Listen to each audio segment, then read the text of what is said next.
അയ്യോ സാറ്. ഇത് വൻ പുഷ്പിച്ചാണോ? അതെ. അല്ല സാർ. എന്താടാ കാണാവില്ലടാ, ഒരു പുഷ്പൻ ഇറങ്ങിയിരിക്കണം. സാർ ഈ പ്രായമായിട്ട് ഈ ആയിട്ട് തന്നെയാണോ കയ്യിലുള്ളത്? ഓ ഓ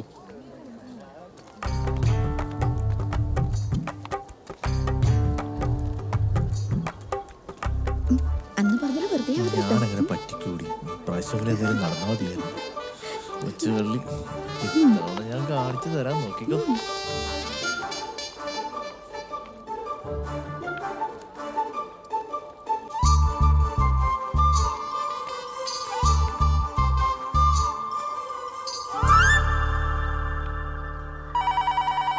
ഒരു മിനിറ്റ്. ഹലോ ഏട്ടാ,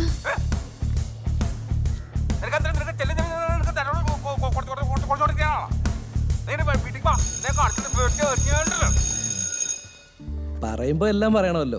എന്റെ ഏട്ടൻ ഇതുവരെ എത്ര പെണ്ണ് കണ്ടിട്ടെന്ന് മൂപ്പർക്ക് തന്നെ യാതൊരു പിടിയില്ല. ഓഹോ, 10-35 വയസ്സ് വരെ ഏട്ടൻ പ്രാരാബ്ധക്കാരനായിരുന്നു. അച്ഛൻ മരിച്ചതിന് ശേഷം കുടുംബത്തിന് നെടുന്തൂണായിരുന്നു ഏട്ടൻ. പെങ്ങന്മാരെ കെട്ടിച്ചു വിട്ടതിന് ശേഷം കല്യാണം കഴിക്കത്തുള്ളൂന്ന് ഏട്ടന്റെ ഒരു വാശിയായിരുന്നു. പെങ്ങന്മാരുടെ കെട്ട് കഴിഞ്ഞു, അവര് ചിലരുടെ മക്കൾക്ക് കല്യാണ പ്രായാവുകയും ചെയ്തു. എന്നിട്ട് ഏട്ടൻ എന്തേ കല്യാണം കഴിക്കാത്തെന്ന് നിങ്ങൾക്ക് സംശയം തോന്നാം. വേറൊന്നുമല്ല, സങ്കല്പം. കെട്ടാൻ പോകുന്ന പെണ്ണിന്റെ ബുദ്ധിനെയും സൗന്ദര്യത്തിനെയും പറ്റിയുള്ള അമിതമായ സങ്കല്പങ്ങൾ.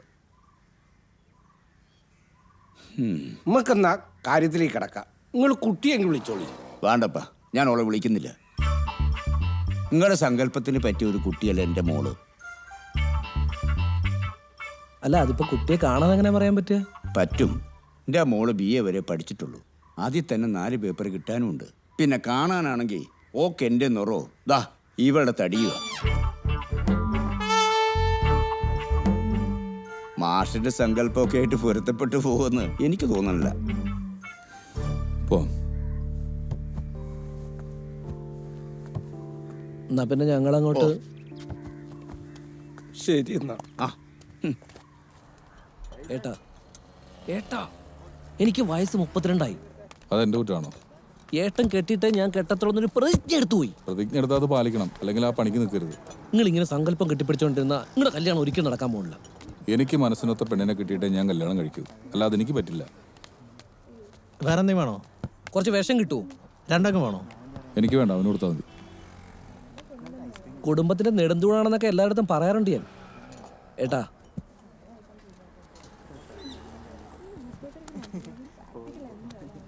ഇവർക്കൊക്കെ നാണമില്ലേ പബ്ലിക്കായിട്ട് വന്ന് കൊഞ്ചിക്കുഴയാൻ? ഇതിന്റെ പേരാണ് ക്രിമികടി. ഇക്കാലത്ത് മനസ്സിലെങ്കിലും പ്രേമിക്കാത്ത മനുഷ്യരുണ്ടോ? ഒരാളുണ്ട്, ഈ ഞാൻ മനുഷ്യരുടെ കാര്യമാണ് പറഞ്ഞത്. ഞാൻ ഇറങ്ങാം, എനിക്കൊരാളെ കാണാനുണ്ട്.